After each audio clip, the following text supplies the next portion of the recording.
Hello and welcome back to another video with me, Meoni. Today we're going to be showcasing the outfits in their entirety, two 5-piece outfits, glamour sets added in 7.45, specifically to the new variant mode of the Merchant's Tale, a new variant dungeon added in 7.45. The two outfits are absolutely gorgeous.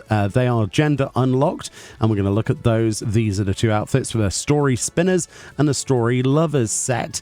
Effectively, you can get these by looting potsherds within the variant mode, which is your normal 12 routes story mode. This is accessible to people level 90 and above, and every time you open one of the boxes you have a chance to get multiple potsherds. If you go to Trissant, the NPC over in Old Charlie and Nether Docks, it will cost you 42 potsherds for one set, and there are of course two sets. So this then is one of these sets then, and it's beautiful, absolutely gorgeous.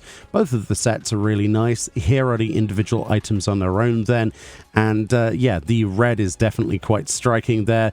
The bottoms on this set then have a little sort of mini short section on the cutout, which is less desirable, at least in my opinion, than the other set.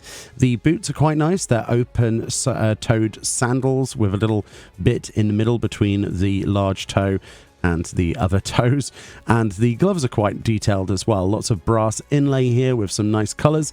The second set though, my personal favorite, is this one. Absolutely gorgeous. Here are the individual pieces. There's a lot of transparency with this set, with the back of the chest piece, as you can see, as well as the armlets and the front pieces of fabric. Absolutely gorgeous. One of the nicest sets they've added in a long time, or at least in my opinion. I don't know if you share the interest in this aesthetic. We have had Thavnerian style sets before. This again is kind of down the same sort of route, the East Asian sort of influences.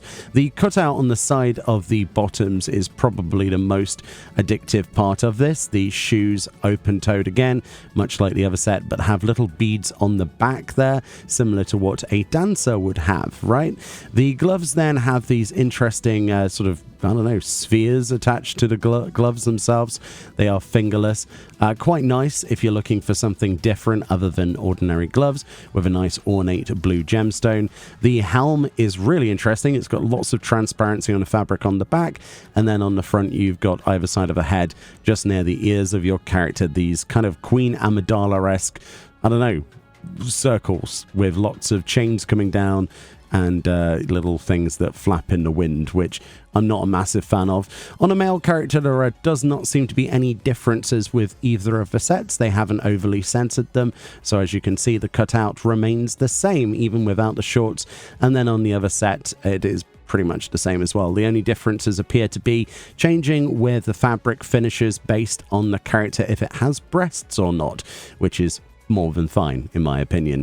For an aura then, there was probably quite a bit of worries with clipping. I have looked in the character creator using a Fantasia at different horn styles, and most of them seem okay. Dyeability isn't too bad then. You'll be pleased to know that both sets seem to reflect dyes quite well. The secondary palette of course is changing the main fabric, and yeah, sort of the secondary palette is actually affecting the metal, and then the primary is affecting the fabric. There we go. That's what I was supposed to say there. But it's really nice. The transparency lends quite a lot more, in my opinion, on the set on the right there than the one on the left, but that's just my opinion. You might love these. The thing I don't love about this set on the left then is the undyeable nature of the undershirt and the underpants, basically.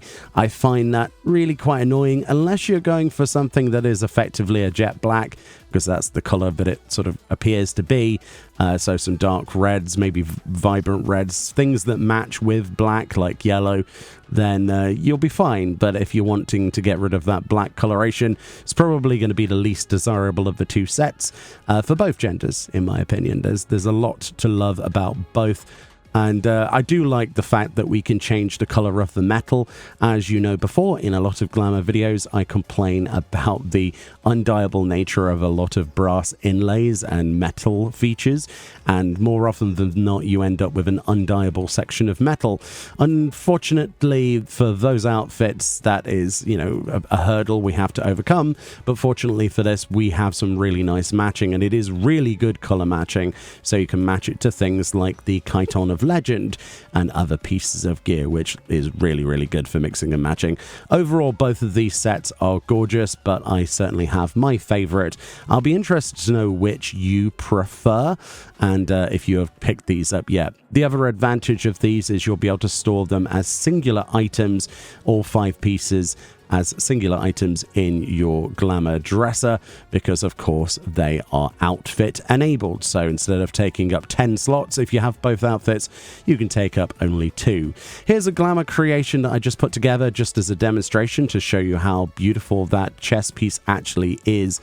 It is probably one of the nicest chest pieces they've added in a long time.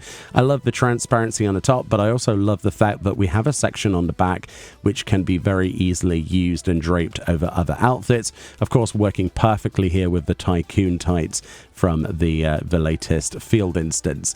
And there's another set that I've put together to give a demonstration of the story spinners at Sarawell as well, which I personally love. Let me know if you've got any of these yet, if you like them, if you hate the aesthetic, let me know. And more videos on the way from the 7.45 content, and of course the variant mode, which I'm quite enjoying regardless of the week rewards. Much love, and I'll see you all next time. Bye-bye.